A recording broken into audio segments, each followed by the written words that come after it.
Coucou à tous. Alors l'idée du jour c'était de faire une petite vidéo, toujours autour du projet. Navrée de vous avoir autant embêté ces derniers jours avec le Ulule autour du roman, mais c'est d'une importance capitale pour moi aujourd'hui. Il reste plus que 4 jours, donc je vais très bientôt arrêter de vous embêter, quelle que soit l'issue. L'idée aujourd'hui, c'était de vous expliquer un petit peu mon parcours dans l'édition et puis pourquoi j'en arrive aujourd'hui à ce projet par ce biais-là. Donc j'ai commencé, alors j'écris depuis toujours, hein, mais j'ai jamais eu conscience que je pourrais en faire mon métier. D'ailleurs, j'ai fait des études de droit. Et puis un jour, je me suis lancée avec un premier roman en science-fiction, puisque la littérature de l'imaginaire a quand même grandement baigné ma jeunesse. Donc un roman qui s'appelait Simutopia. Je suis désolée, on a le chien qui râle. En fait, elle est en chaleur, donc elle fait que pleurer toute la journée. Donc ça risque de déranger un petit peu. Voilà, donc j'ai été publiée pour la première fois par la maison d'édition Lune Écarlate.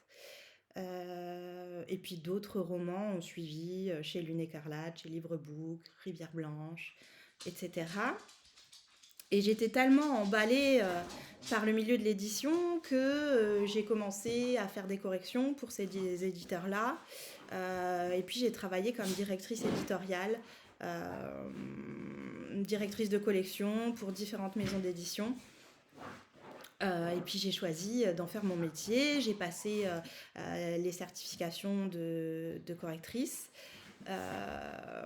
Et puis en 2016, j'ai décidé de monter ma propre maison d'édition, Nutty Ship, qui a lancé de nombreux auteurs. Et puis je l'ai cédé à un éditeur plus gros il y a 2, 3 ans de ça. Et elle a malheureusement fermé par la suite. Et dans la foulée, j'ai travaillé pour d'autres maisons d'édition et j'ai fini par monter la structure Empreinte qui accompagne les auteurs, les éditeurs dans tout le processus éditorial. Donc on propose bien sûr de la correction, maquette, couverture, édition, mise en distribution en librairie, promotion des ouvrages. Et puis on travaille aussi en tant qu'agent. Et une grosse partie de mon travail au sein de l'agence, c'est aussi le travail de biographe et parfois de prête-plume. L'agence a très bien fonctionné dès le départ, ce qui fait qu'aujourd'hui, je travaille tout le temps. Journée, soirée, week-end, sans arrêt. Donc c'est très très bien, hein. Ça veut dire que l'agence fonctionne, que j'ai du travail. Mais du coup, ça fait quelques années que je n'ai plus du tout le temps d'écrire pour moi-même. Je corrige, j'écris toute la journée pour les autres. Mais mes propres projets, j'ai plus le temps nécessaire à donner vie à mes propres projets. Donc, ce roman-là, sur ordonnance, je l'ai démarré il y a 3 ans de ça, si je dis pas de bêtises. Là, il est quasiment abouti. Seulement, j'en arrive à un point au niveau de l'agence où j'ai vraiment plus du tout de temps disponible pour le finaliser. J'ai toujours été éditée à compte d'éditeur dans des maisons d'édition traditionnelles. Mais le paysage éditorial aujourd'hui fait que les petites et moyennes structures euh, ont de grosses difficultés à fonctionner et même à vivre. Et ça fait que j'ai plusieurs romans qui ont été édités par plusieurs éditeurs parce que les maisons d'édition ont fermé. Et aujourd'hui, les maisons d'édition ne veulent plus que de l'inédit. Donc je voulais plus me confronter au problème de la fermeture d'une maison d'édition et puis me retrouver avec un roman que je peux plus placer. Et puis mon expertise aujourd'hui fait que j'ai la possibilité de le sortir par moi-même sans difficulté et de le faire distribuer en librairie. Donc là est pas le souci. Le souci c'est le temps de le finaliser. Donc Ulule aujourd'hui propulse de nombreux auteurs et éditeurs d'ailleurs, hein. On a beaucoup d'auteurs et éditeurs qui lancent ce système de précommande par ce biais-là. Donc l'idée c'était de prévendre donc le roman en amont pour me permettre d'avoir suffisamment de trésorerie pour me bloquer des jours mois de juin pour finaliser le roman. Parce qu'évidemment, en tant qu'entreprise, dès qu'on pose des jours, on n'est pas payé. Donc, quand on pose une semaine, eh ben, on a un quart de salaire en moins, et ce qui n'est pas du tout possible pour moi à l'heure actuelle. C'est sûr qu'en tant que salarié, on a des congés payés, mais là, ce n'est pas le cas. Donc, je peux quasiment jamais me permettre de poser des jours. Et quand je le fais, ben, ça a des conséquences sur la charge de travail et puis sur le salaire, évidemment. Et encore une fois, je ne me plains pas, hein, j'ai beaucoup de chance d'avoir une entreprise qui fonctionne. Et c'est comme ça, quand on est auto-entrepreneur, eh ben, on travaille tout le temps. Donc l'enjeu, c'est soit je continue à travailler tout le temps pour les autres et puis je sors plus rien à mon nom, ou alors ça fonctionne par ce biais-là et je peux donner vie à ce roman et peut-être, qui sait, à un roman par an. Ce serait l'idéal parce que j'ai d'autres idées. Donc voilà, l'idée, c'est vraiment pas de demander la charité, parce que je suis pas en difficulté financière, je travaille. Mais si je veux sortir le livre, il faut que je lève un tout petit peu le pied. Voilà, donc en prévendant le livre, ça me permet de donner vie. Voilà. Et puis il y a ce changement de nom d'autrice aussi, parce que il y a 10 ans, je publiais sous mon nom de jeune fille, Céline Thomas.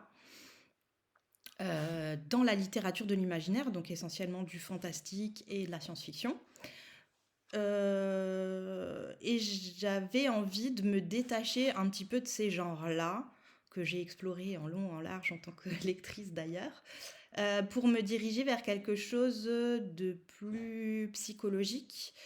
Donc là, on est dans l'ordre du thriller psychologique, avec une dose de romance, mais romance à ma sauce, parce que je fais jamais dans le fleur bleu, hein. J'aime bien surfer un petit peu sur les clichés pour finir par quelque chose de complètement déjanté.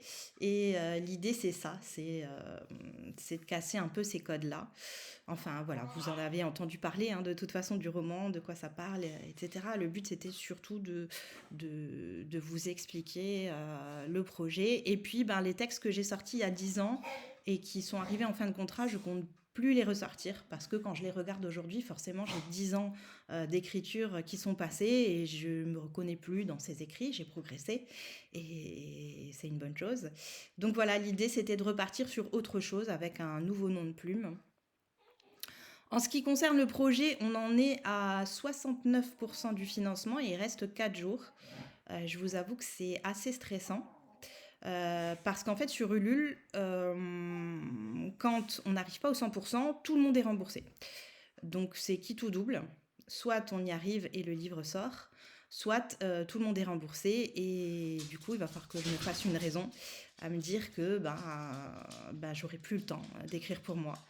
Alors c'est grave, c'est pas grave. Pour moi ça l'est, parce que c'est une partie essentielle de ce que je suis, et j'avais vraiment cette envie de continuer à écrire, et je pense que mes proches savent l'importance que ça a pour moi. Si ça fonctionne pas, je me ferai une raison, hein, il y a pire dans la vie, mais j'ai tellement d'espoir d'y arriver comme ça. Donc voilà, c'est super stressant. Après, on dit qu'Ulule, en fait, a tendance à vraiment booster les projets, à les mettre en avant les derniers jours par rapport au phénomène d'urgence, et que beaucoup ils sont arrivés vraiment sur les tout derniers jours. Donc je perds pas espoir, mais je vous avoue que c'est un petit peu stressant, parce que oui, là, il manque quand même encore un peu plus de 30%. J'y crois encore. De toute façon, j'ai fait tout mon possible, vous l'avez vu, hein, j'ai matraqué en communication autour du livre, donc j'ai fait tout ce que je pouvais, j'ai tout donné. J'aurai pas de regrets si ça fonctionne pas, parce que j'ai donné mon maximum. Alors évidemment, ça fait remettre plein de choses en question, parce qu'on sollicite aussi ses proches, et quand certains restent silencieux, ça fait un peu mal.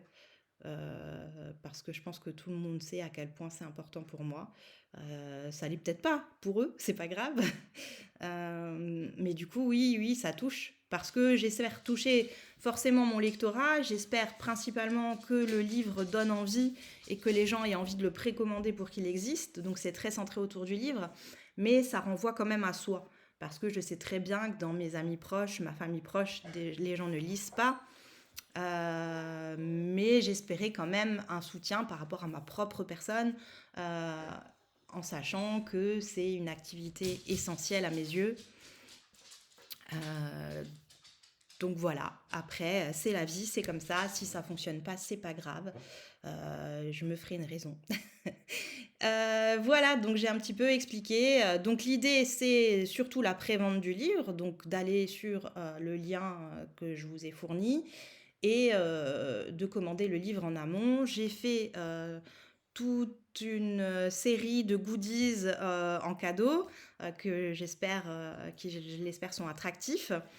En parallèle, j'ai acheté des lots à des créatrices, des femmes créatrices de la région, euh, pour mettre un petit peu en avant l'entrepreneuriat féminin. Et ces lots sont à gagner. Donc pour tous les contributeurs euh, à la campagne, en plus du livre et des goodies, vous avez la possibilité par tirage au sort de gagner un de ces lots autour du livre. Donc j'espère que ce sera aussi motivant. Et puis il y a la version collector. Donc quand vous choisissez votre contrepartie et les goodies, le pack contient la version brochée simple du livre, hein, grand format bien sûr.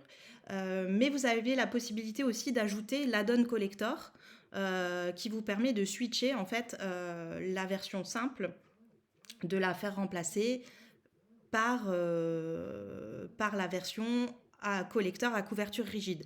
Ce sera une version qui ne sera jamais réimprimée, donc seuls les contributeurs à la campagne y auront accès. La version qui sera commercialisée... Ah, vous voyez. Nutty, la version qui sera commercialisée en librairie sera la version simple. Donc c'est une chance pour vous d'obtenir un objet unique. J'espérais mettre ça en avant pour la fin de campagne, pour ceux qui ont déjà participé, qui m'ont déjà soutenu. Vous avez la possibilité, même si vous avez pris votre pack il y a quelques temps, de juste prendre aujourd'hui l'add-on collector pour avoir la version collector. Et ça sera du coup automatiquement remplacé. Et par ce biais, j'espère faire monter un petit peu le financement pour les derniers jours. Donc surtout, n'hésitez pas, si vous avez pris déjà un pack et que vous me souhaitez de réussir dans ce projet, et n'hésitez pas à prendre cet add-on. J'ai conscience que les temps sont durs pour tout le monde, hein, mais faites comme vous voulez, comme vous pouvez. Mais ce serait un joli coup de pouce. Et comme je l'ai dit, vous pouvez participer aussi pour 1 € symbolique et ça vous donne la chance de gagner un des lots. Et puis en participant pour 1 €, en fait, ça fait monter l'algorithme de la campagne et me fait mettre davantage en avant pour ces derniers jours. Donc c'est pareil, je sais que peut-être 1 €, ça peut être compliqué, mais pour les gens qui sont proches de moi, mes amis, ma famille, ce serait un geste qui serait très touchant pour moi et qui permettrait de booster la campagne sur les derniers jours. Voilà. J'aurais fait tout ce que je pouvais, j'aurais tout donné. Donc merci de votre soutien et espérons que ça fonctionne.